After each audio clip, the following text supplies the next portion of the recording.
आज का दिन निश्चित रूप से एक ऐतिहासिक शुरुआत का दिन है।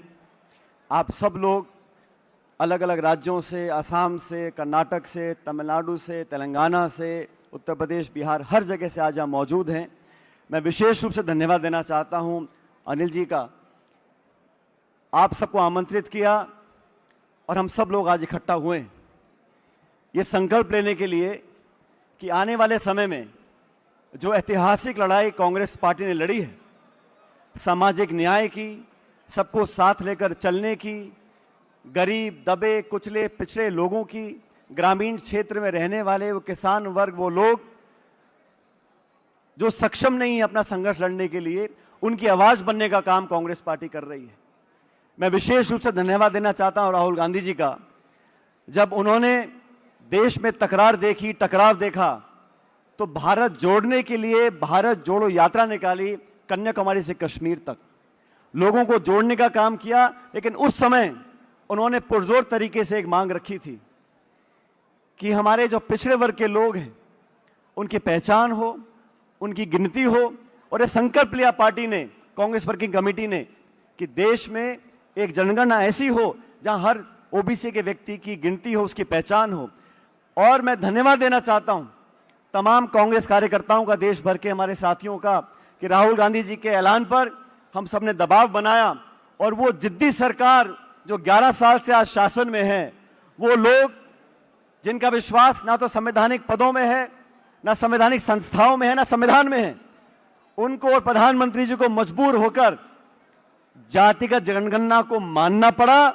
और मैं स्पष्ट करना चाहता हूं, राहुल गांधी जी ने जब कहा कि हमें जनगणना चाहिए, तो जनगणना में एक कॉलम लगाकर व्यक्ति की जाति पूछ ली जाए, ये हमारा उद्देश्य नहीं था। हमारा उद्देश्य तो ये है, जैसा हमने तेलंगाना में किया है, ओबीसी के हमारे साथी परिवार किस परिप्रेक्ष्य में रह रहे हैं, किस शिक्षा को ग्रहण कर रहे हैं, कितनी उनकी आमदनी है, कितनी भागीदारी है, कितनी योजना वहां तक पहुंच चुकी है, पहुंचने जा रही है, उसका पूरा खाका तैयार हो, ताकि बजट आवंटन में, नीति निर्माण में, गवर्नेंस में उनको हम टारगेट कर सकें। गरीबों को, पिछड़े वर्ग को आवाज देने का काम कांग्रेस पार्टी ने हमेशा किया है। और कांग्रेस वो संगठन है जो सब लोगों को एक साथ जोड़कर चलना चाहती है।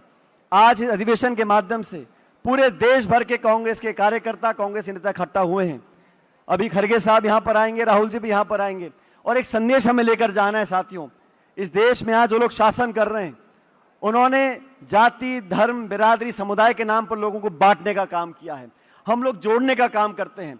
पूरे देश में जो आज पिछड़ा वर्ग है, सब लोग साथ आए, आने वाली पीढ़ी को शिक्षा मिले, रोजगार मिले, अवसर मिले, वो पायदान मिले कि अपनी प्रतिभाओं को वो प्रदर्शित कर सकें। इस बात का संघर्ष कांग्रेस पार्टी कर रही है। चुनाव जीतना, लड़ना वो अलग बात है, लेकिन आज संगठन को मजबूत करने के लिए, देश की आधी आबादी को ताकत देने के लिए, इस मन से, ओबीसी के मन से हमें एकत्रित होकर एक आवाज में, एक स्वर में एकजुटता का नारा देना पड़ेगा। और आने वाले समय में, अभी कर्नाटक के मुख्यमंत्री जी ने बेंगलुरु में जो एक मीटिंग बुलाई थी, उसके बारे में आपको बताएंगे। एक संकल्प लिया है कांग्रेस पार्टी ने। वो लोग जिनकी आवाज सुनी नहीं जा रही, वो खाई जो बढ़ गई है अमीर गरीब की, गांव और शहर की, उस खाई को कम करने के लिए पिछड़े वर्ग में बहुत सारे समाज के लोग हैं देश भर में।